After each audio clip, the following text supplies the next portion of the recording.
Déjà, le Sénégal a joué avec son équipe B, puisque le 11 de départ était complètement différent de ce que Aliou Cissé aligne d'habitude. Peut-être que l'Ouzbékistan aussi, d'ailleurs. Donc ces matchs, il faut prendre ça avec beaucoup de précautions, éviter de faire trop de comparatifs. Aujourd'hui, on n'est pas dans une période où on peut comparer les choses, on est dans une période de préparation, donc chacun a une orientation un petit peu différente. Chaque coach décide de l'orientation qu'il veut donner à son équipe, à son groupe.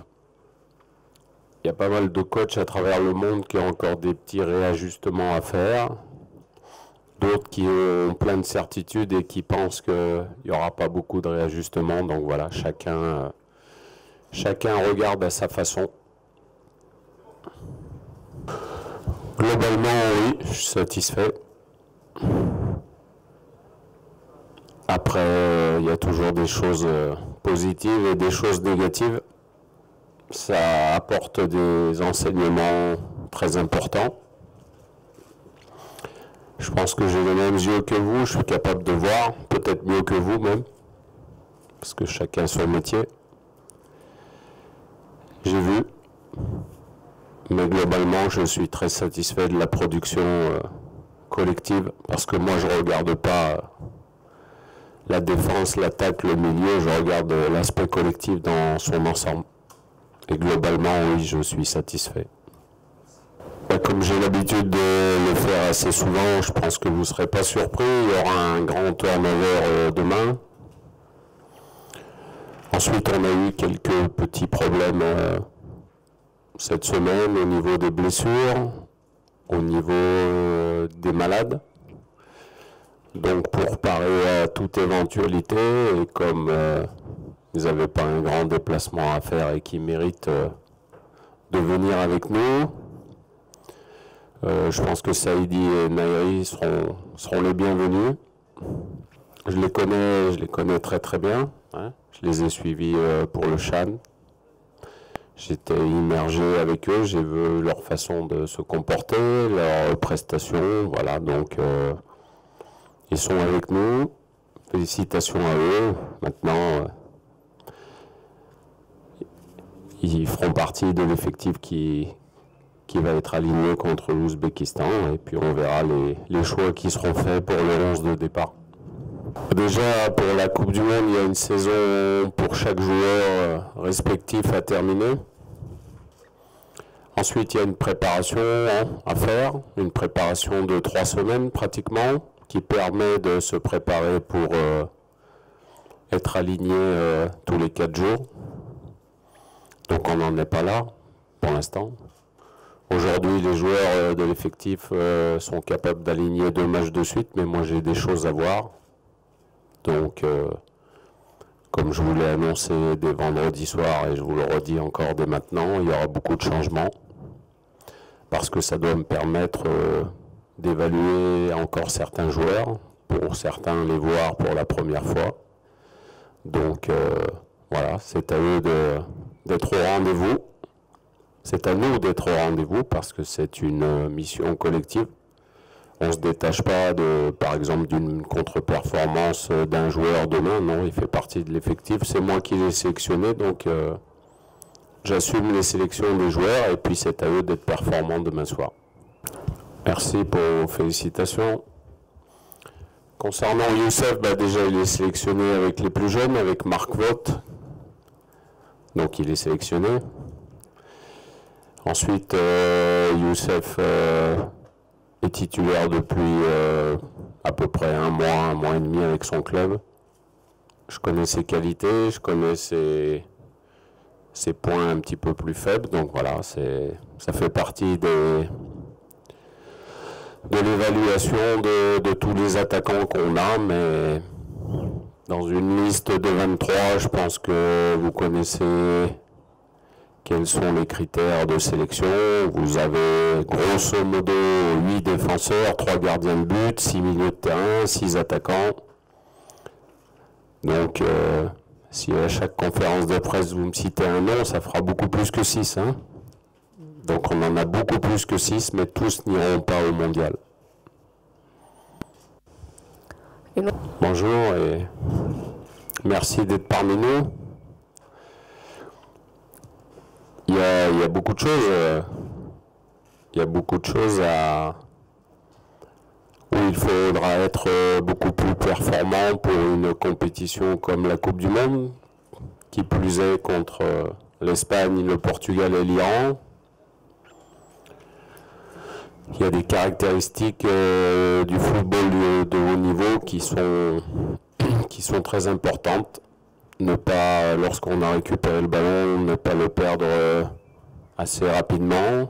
Il y a des zones cruciales où on ne doit pas perdre le ballon parce que on sait très bien que des équipes de ce niveau vont vous presser de suite dès que vous récupérez le ballon. Donc c'est là où il va falloir être très intelligent et puis il va falloir être très au point tactiquement parce que c'est une marche supérieure par rapport à ce qu'on peut avoir comme match en Afrique. Bonjour, donc je vais commencer par Mehdi. Sachez que lorsqu'il a signé au Standard de Liège, il m'a appelé, on a discuté, donc voilà, on est en relation, il n'y a pas de souci. Félicitations à lui, il a gagné la Coupe de Belgique avec son club, le Standard de Liège, comme vous le disiez. Donc bien sûr qu'il fait partie des sélectionnables. Maintenant, il est arrivé, après 6 mois sans compétition, il est arrivé au Standard de Liège. Par rapport à ce manque de compétition, il effectue de très belles prestations ces dernières semaines.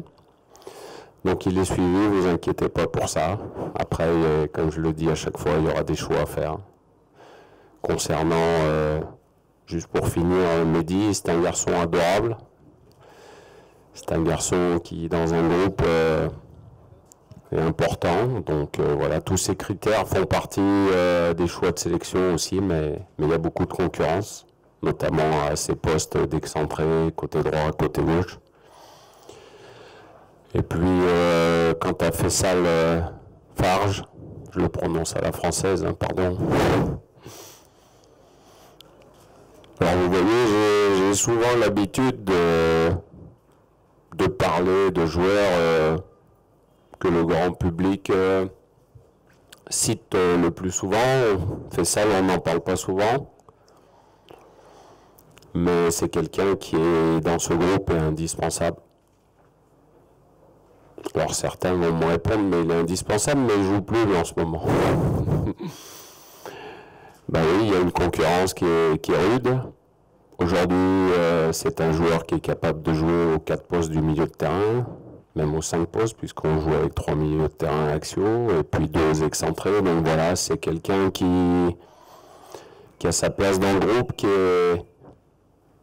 S'il continue et qu'il n'a aucun problème, qui fera partie de cette sélection pour le mondial, sans aucun problème.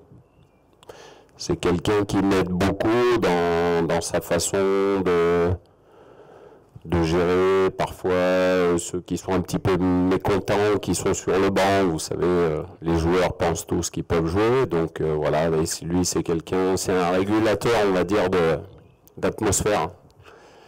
Donc je le remercie publiquement. Et puis, malheureusement, dans le football, on n'a pas que des garçons comme ça. Hein. Mais lui, il fait partie de ces joueurs. Je pense que lorsque je finirai ma carrière, il fait partie de ceux dont je me rappellerai toujours. Oui, l'Ouzbékistan, c'est une équipe qui est en Afrique, sur le continent africain, bien sûr, n'est pas très connue. C'est une équipe qui... dans les éliminatoires Coupe du Monde, a manqué d'un rien la place de barragiste. C'est une équipe qui, contre le Sénégal, comme vous l'avez vu, a eu un plus grand pourcentage de possession de balles. Donc c'est une bonne équipe de football, même si le Sénégal n'est pas sa meilleure équipe, mais ça c'est un autre sujet. Et puis c'est une équipe qui athlétiquement est capable d'être très forte aussi, donc voilà. Après demain, le match, il a des caractéristiques un peu plus différente, c'est-à-dire que on s'attache moins à ce qu'est l'adversaire, mais on regarde plus à ce qui va être aligné de notre côté et à la performance de nos joueurs. Voilà, c'est comme ça que je prends le match de demain. Et j'espère, et j'en suis certain, qu'il y aura une opposition de qualité en face de nous. Adil, il a été très performant depuis qu'il a signé au Genoa cet été. Je l'ai suivi, je l'ai appelé pour le féliciter de revenir à ce niveau parce que ça fait bien longtemps, ça faisait plus de 2 ans avec son contrat avec Benfica qu'il était sans compétition. Donc force est de constater qu'il a fait beaucoup d'efforts pour revenir à un de ses meilleurs niveaux, notamment à partir du mois d'août et le commencement du championnat d'Italie jusqu'au mois de décembre. Malheureusement, il s'est blessé il y a quelques semaines. Juste avant cette sélection, il a été une fois remplaçant. Il est rentré quelques minutes lors du dernier match de Serie A, juste avant qu'on commence ce stage. Donc on va dire que le timing n'a pas été bon pour lui. Mais comme je l'ai dit précédemment, pour Mehdi Carcella, il y a Ismaël Haddad, il y a plein de joueurs qui sont à ce poste et la concurrence est rude. Et je le répète encore une fois, même si ça peut être rébarbatif un peu de le répéter sans arrêt, mais il n'y aura pas de la place pour tout le monde. Merci pour vos félicitations, merci pour votre question. Puisque on ne peut pas être satisfait de la performance de Hamza Mendy le vendredi soir. Après, il a débuté le match parce que Achraf Hakimi, c'était beaucoup trop tôt pour lui de démarrer ce match contre la Serbie. Donc voilà, c'est en quelque sorte, une doublure a la chance de jouer, il faut qu'elle réponde présent et il faut qu'elle soit beaucoup plus performante que ce qu'il a été vendredi soir. Après, il y a plein de choses qui peuvent expliquer sa performance très moyenne. C'est peut-être son manque de compétition, mais je ne suis pas sûr que ce soit que ça. C'est parce qu'il a beaucoup de progrès à faire pour... Lorsqu'il y a un match contre la Serbie, vous savez, c'est une équipe de haut niveau, c'est des attaquants de haut niveau et ça va beaucoup plus vite. Maintenant, je vais vous faire part d'une confidence. Vous pourriez me nommer des noms de latéral gauche. Je ne suis pas sûr que dans l'équilibre, il y en a certains qui sont bien meilleurs que lui techniquement, mais qui, dans le duel, ne seront pas à la hauteur pour jouer à ce niveau. Je ne sais pas si cette annonce est une bonne annonce. Donc pour l'instant, je ne vais pas me prononcer sur ce que vous venez de me dire parce que je ne suis pas sûr que ce soit réellement les adversaires contre lesquels on va jouer. Peut-être un des deux, mais pas les deux. Donc comme je vous l'ai dit vendredi soir, la Fédération royale marocaine de football se chargera de vous annoncer les 3 matchs de préparation quand les contrats seront signés, que tout sera à 100% OK. Tant qu'il n'y a pas la signature des 2 fédérations et les accords des 2 parties à 100%, on ne peut pas dire que le match est sûr d'avoir lieu.